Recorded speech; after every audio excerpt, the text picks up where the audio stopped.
할렐루야. 오늘도 새날을 주신 하나님을 찬양합니다. 오늘도 말씀을 나누는 이 시간 성령님께서 우리와 함께 해주셔서 이 말씀이 이해되고 깨달아지고 믿어지게 해주시는 역사가 있기를 주님의 이름으로 축원합니다. 자, 오늘은 이사야 23장 1절에서 5절까지의 말씀입니다. 하나님의 말씀을 경청하시기 바랍니다. 두로에 관한 경고라. 다시스의 배들아, 너희는 슬피 부르짖을지어다. 두로가 황무하여 집이 없고 들어갈 곳도 없으며 이 소식이 기띔 땅에서부터 그들에게 전파되었음이라. 바다에 왕래하는 시돈 상인들로 말미암아 부요하게 된 너희 해변 주민들아, 잠잠하라. 시올의 곡식 곧 나일의 추수를 큰 물로 수송하여 드렸으니 열국의 시장이 되었도다. 시돈이여, 너는 부끄러워할지어다. 대저 바다 곧 바다의 요새가 말하기를 나는 산고를 겪지 못하였으며 출산하지 못하였으며 청년들을 양육하지도 못하였으며 처녀들을 생육하지도 못하였다 하였음이라. 그 소식이 애굽에 이르면 그들이 두로의 소식으로 말미암아 고통받으리로다. 아멘. 자, 오늘도 이 말씀을 통해 우리에게 주신 하나님의 음성을 듣게 되기를 바랍니다. 두로는 페니키아인의 도시국가, 옛날에는 베니게로도 불렀는데요. 이런 도시국가로서 아주 특출한 상업적인 수완, 그리고 바다를 항해하는 특별한 기술을 가지고 당시 세계 무역의 중심지가 되었습니다. 에스겔 28장에 의하면 두로의 상업적인 수완은 가히 사탄적인 능력과 방불할 정도로 아주 기세가 등등했고 허영과 자만으로 가득 찬 나라가 바로 이 두로였습니다. 두로는 이 교만에 대해서 이사야를 비롯해서 아모스, 요엘, 스가랴, 에스겔 등 여러 선지자들로부터 경고를 받았음에도 불구하고 하나님의 경고를 무시했고 외면했습니다. 그래서 결국 당시 지중해의 경제를 장악하고 있던 이 부요한 국가 두로는 그들의 교만 때문에 심판을 당하게 됐죠. 두로는 당시 근동에서 지중해 해상 무역을 이끌면서 상당한 부를 쌓은 도시국가인데, 두로는 다윗 왕과도 연결이 됩니다. 다윗 왕 때에 두로 왕 히람 1세는 다윗의 궁전 건축을 위해 필요한 백향목이나 목수와 석수를 보냈습니다. 그리고 그 아들 솔로몬 때에는 성전 건축을 위한 레바논의 백향목과 잣나무를 공급하는 데 크게 도움을 주었죠. 그리고 세월이 지나 저 북이스라엘의 아합 왕 때에 두로 왕 엣발 1세의 딸 이세벨과 아합이 서로 결혼을 해서 북이스라엘을 우상으로 몸살을 앓게 했던 장본인이 바로 이 두로입니다.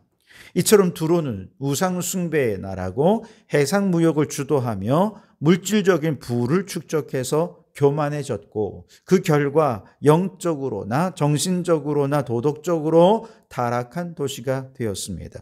이제 하나님께서는 아수르 때부터 바벨론, 바사, 헬라에 이르기까지 여러 차례 이 땅을 이제 침공하게 했고 정복당하기도 하고, 그러다가 결국 멸망해 버리고 만 것이죠.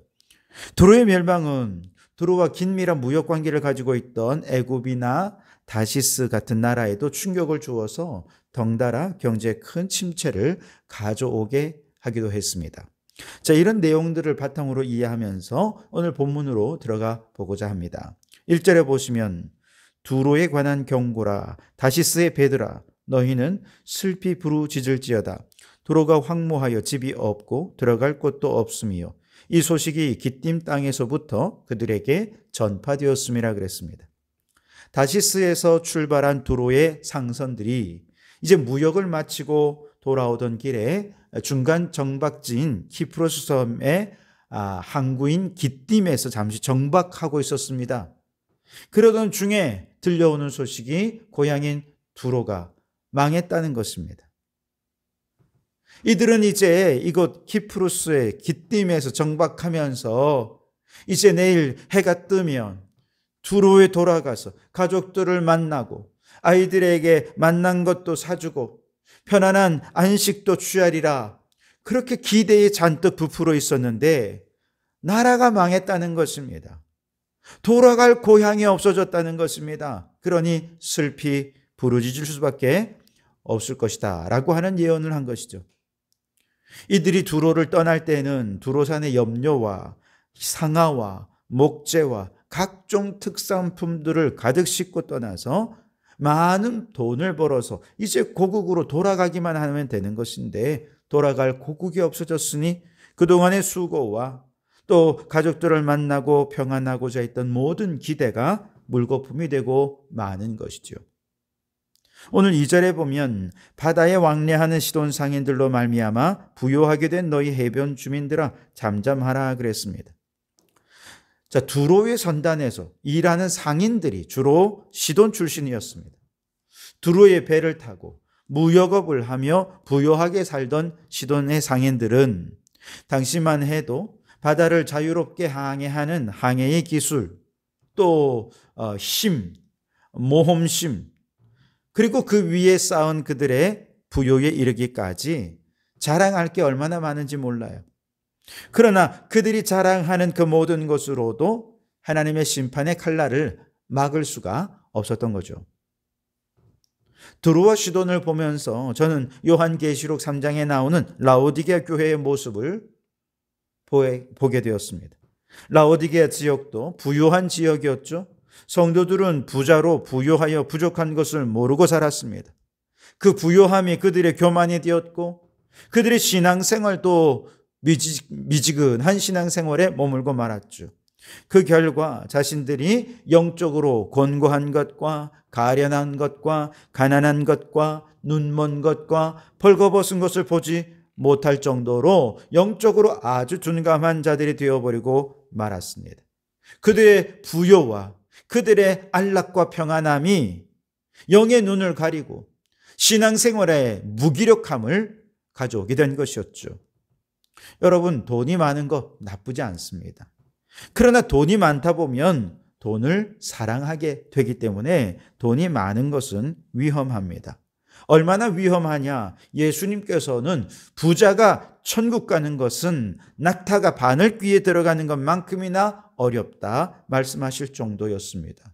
그만큼 물질의 유혹이 커서 이 물질을 사랑하는 것이 하나님을 사랑하는 것보다 훨씬 더 크게 되고 천국 가는 것은 불가능해지는 경우가 된다는 것이죠. 또한 재물과 하나님을 동급으로 놓고 겸하여 섬길 수 없으니 둘 중 하나를 택해야 한다라고 말씀하실 정도로 재물은 많은 사람들에게 우상이 되어버리는 것이 되는 거죠. 오늘날에도 남들이 갖지 않은 특별한 기술과 재능과 힘과 능력을 가지고 돈을 많이 벌어 부유해진 사람들은요, 그 기술과 자신이 가진 부요를 사람들에게 얼마나 자랑하는지 몰라요. 그러나 안타깝게도 많은 사람들이 그 기술과 부요함을 자랑하느라 영적으로 너무 둔감해집니다. 하나님을 섬길 줄 몰라요. 허망한 자랑만 늘어놓지요. 그래서 하나님께서 그들의 교만 때문에 하나님보다 세상 것들을 더 사랑하는 영적 우상 숭배 때문에 결국 그들의 모든 것을 가져가 버리시게 되고, 그날 그들은 돌아갈 고향을 잃은 두로 사람들처럼 모든 소망과 기대가 허망하게 무너지게 될 것입니다. 하나님께서 모든 것을 가져가시는 그날 그들은 시돈 사람들처럼 아무 말도 못하고 꿀먹은 벙어리처럼 할 말을 잃고 잠잠하게 되어버리고 말 것입니다. 그러니 여러분, 이 두로의 실패를 거울로 삼아 인간적인 자랑을 멈추고 더 겸손하시기 바랍니다. 하나님께서 여러분에게 남들이 갖지 못한 특별한 지혜와 기술과 힘과 능력과 부여를 주셨습니까? 그 모든 것들은 여러분 혼자 잘 먹고 잘 살라고 주신 게 결코 아닙니다. 하나님께서 주시는 힘과 능력과 지혜와 부여로 하나님이 맡겨주신 사명 더 잘 감당하라고, 더 효과적으로 감당하라고 주신 것입니다. 사명을 위한 도구라는 것이죠.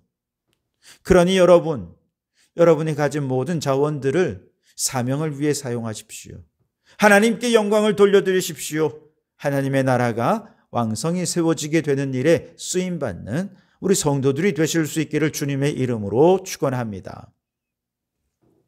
4절에 보시면 시돈이여 너는 부끄러워할지어다 라고 말씀하십니다. 5절에 보면 그 소식이 애굽에 이르면 그들이 두로의 소식으로 말미암아 고통받으리로다 했습니다. 자, 두로라는 한 나라가 멸망한 것이 시돈과 애굽에게는 수치가 되거나 슬픔이 되는 것이었다라고 말하고 있습니다. 아니, 두로가 망한 것이 왜 시돈에게 수치가 됩니까?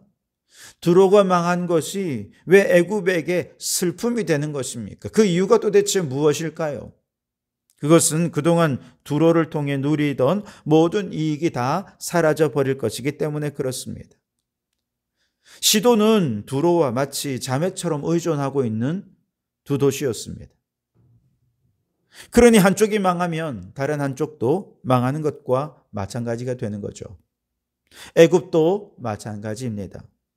애굽의 수많은 생산물들이 두로의 선단을 통해 외국에 수출해서 그들이 경제적 이익을 얻고 있었거든요.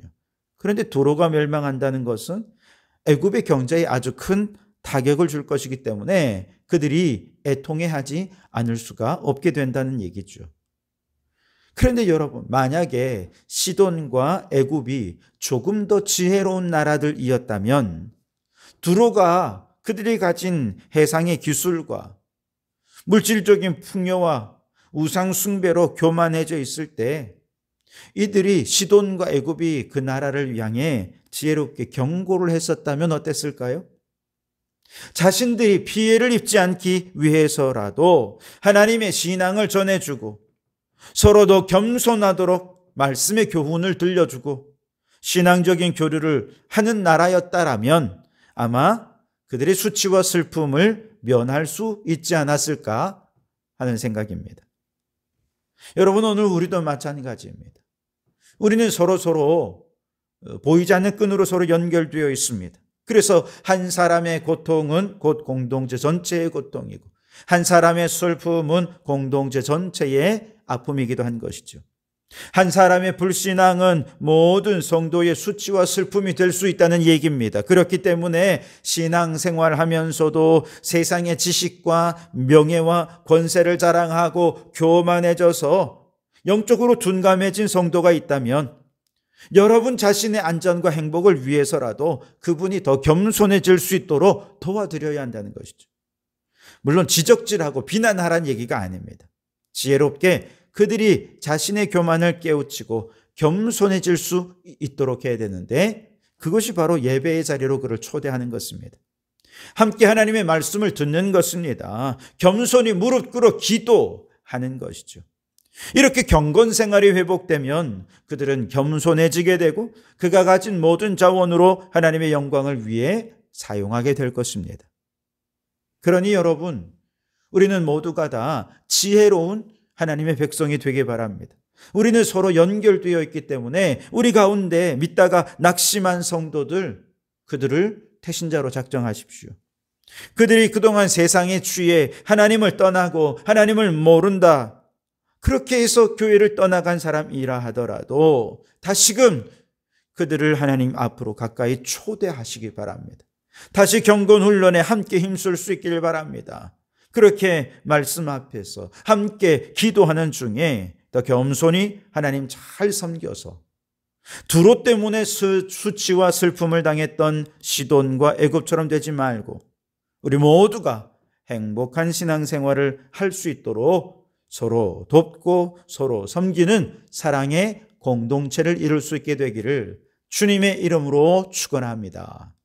기도하겠습니다. 하나님, 내게 주신 특별한 은사와 은사를 통해 얻은 부요가 내게 교만이 되지 않게 하옵소서. 은사는 사명을 잘 감당하라고 주신 하나님의 선물이오니 하나님 나라를 위해 쓰임받는 저희들 되게 해 주시옵소서. 주님, 우리는 서로 연결되어 있습니다. 믿다가 낙심한 자들 곧 나의 수치와 슬픔이 될 것입니다. 그러니 그들이 다시 하나님께 나와 예배를 회복하고 말씀을 회복할 수 있도록 돕고 섬기는 저희가 되게 해 주시옵소서. 예수님 이름으로 기도하옵나이다. 아멘.